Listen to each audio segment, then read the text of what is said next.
Good morning. I am Sarah Farha, and today I will be discussing to what extent are video games considered therapeutic for people with mental health issues. So, video games have become a large part of the industry and make a ton of revenue in the industry today, and therefore they are an influential medium.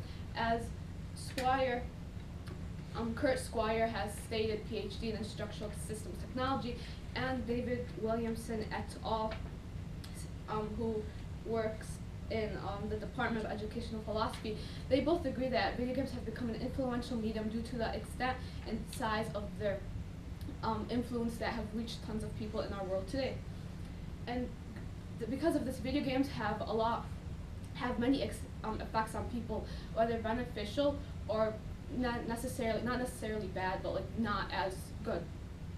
And these video games can be used for people with mental health issues because, as seen by this graphic, 18% of all adults in the U.S. have a mental health illness, and out of those 18%, 56% do not have any sort of access to mental health therapy. And because of this, video games can be used as a therapy for people with mental health issues and like make them more accessible to people who don't have this sort of access.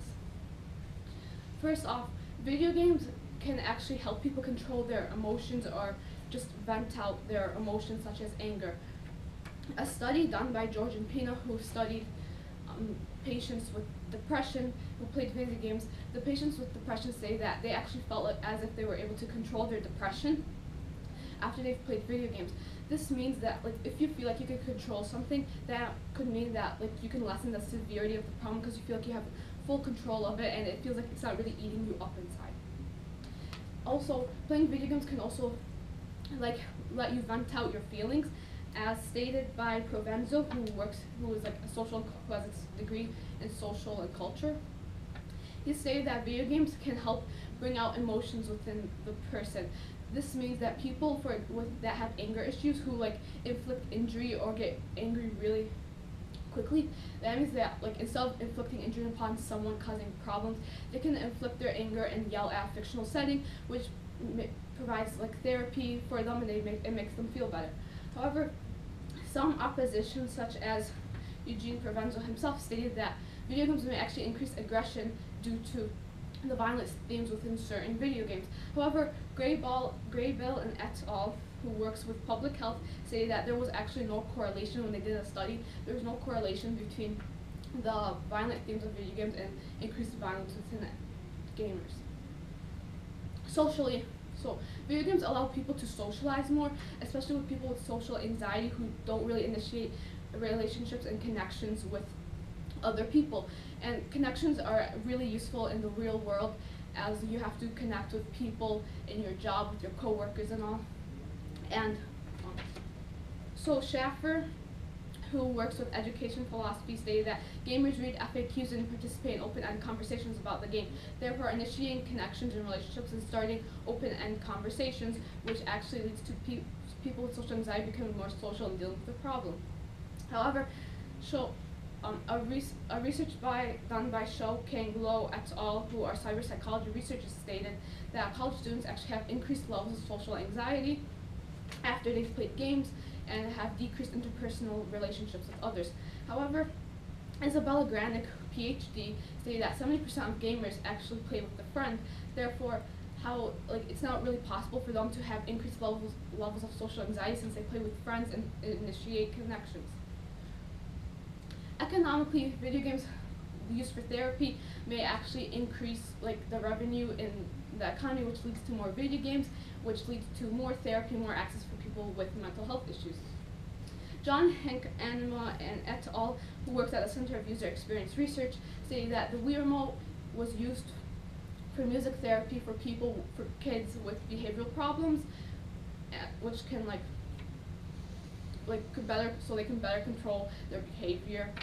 And because of the success of this therapy, this could mean more video games come into light, because more therapies like this will open up, which leads to more video games, because people will see how beneficial and how these video games make a lot of money, so more video games will come into play.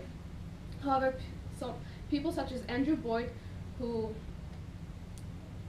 who has a master's in economics, stated. So he used the video game market crash of 1983 as an example, stating that because of the abundance of poor quality games in 1983, the video game market crashed, and therefore because of the abundance of games today, the video game market may crash as well. However, people such as Tom Wishman, who is a games market consultant, say that, as you can see by this graph, video games actually make up a large portion of the industry and of the industry's revenue, so they make a lot of money, and therefore video games will still make a lot of money, so that leads to the therapy being more accessible to all.